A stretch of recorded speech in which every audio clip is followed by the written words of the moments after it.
What's up, guys? We're here with MV Agusta's latest motorcycle and their latest foray into the adventure bike market after the Cagiva Elephant way back when.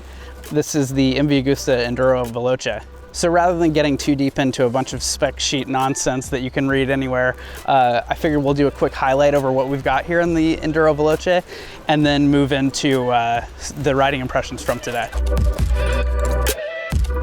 So the star of this all-new motorcycle is going to be the all-new engine. This is a 931cc triple, which you think it might share some things with the 800 that was there previously, but this is a completely new engine. We were told the only things, it's the valve caps and the valves are the only things shared from the predecessor. So completely new engine.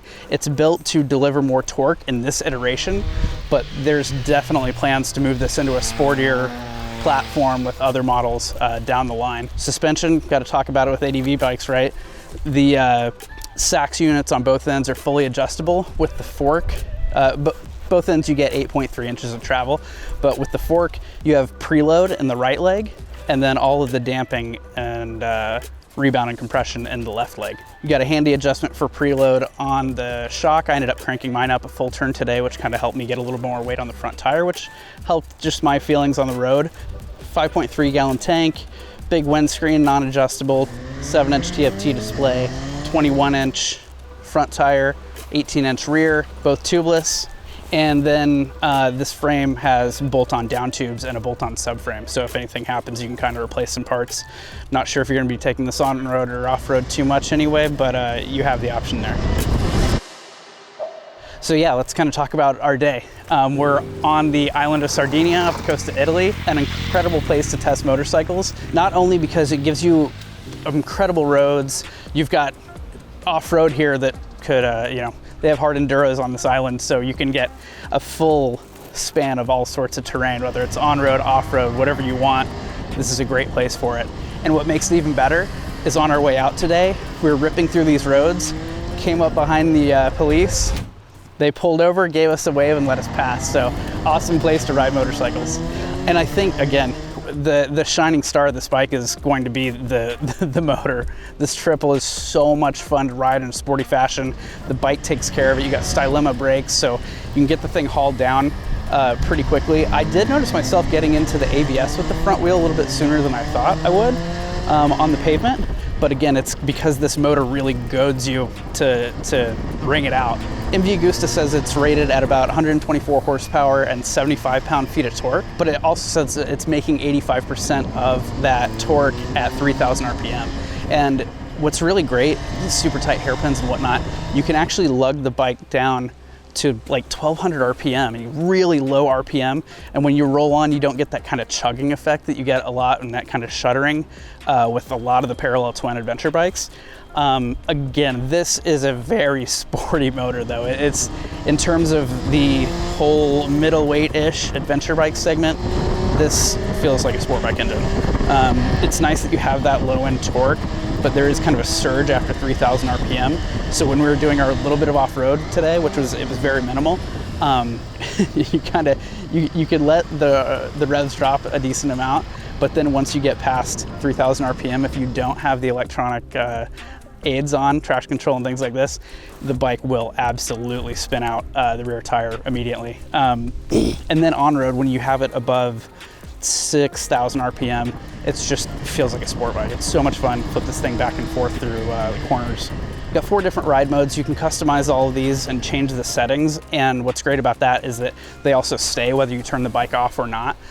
Everything stays. And I would say one of the features that really makes this thing stand out across the whole market is that you can change so many of the parameters while you're riding. You don't have to stop. If you're in off-road mode, you can turn the ABS all the way off with a long press of the button there.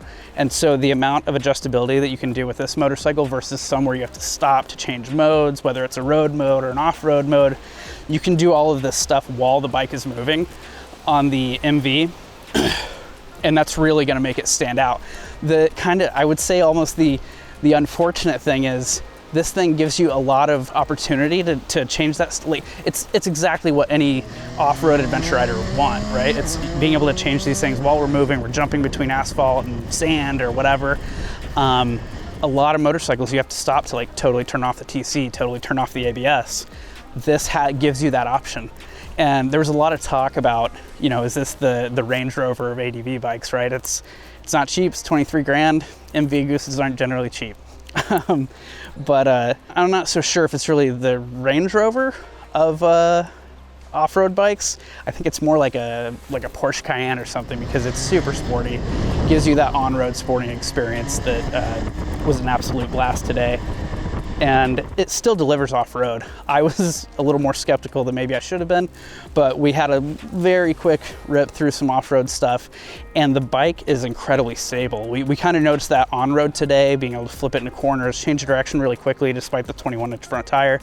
But in the off-road segments too, when you inevitably break the rear loose when you have the TC off, the whole thing remains its composure pretty easily. So if you're drifting the rear wheel, if you find yourself getting a little wild on the brakes, on the gas, whatever, it maintains its composure pretty well.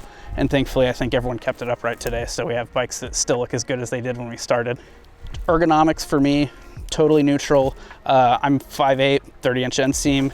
The seat height isn't an issue for me. I can flat foot both feet on flat ground. The windscreen was great. I didn't have any issues. It gave me a nice pocket of air.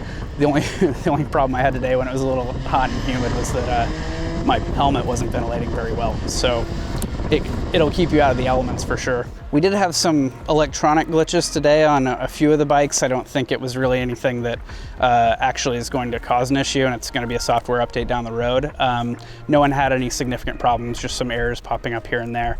I will say some of the things on the bike don't feel as smooth or quite at the same quality as what I've seen on other MV Agustas.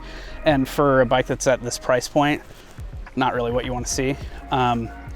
In terms of the riding experience though, it is absolutely sporting character. It's definitely of MV's heritage and what they've been up to for the last so many years. After about 6,000 RPM, you do notice a little bit of vibration coming up through the seat. It's not really that big of a deal, not an issue on the highway. At about 100 kph, we were at just under 4,000 RPM. And yeah, you do get a little bit of that feedback through the seat, but I didn't really feel it in the bars or the foot pegs. The bike sounds amazing.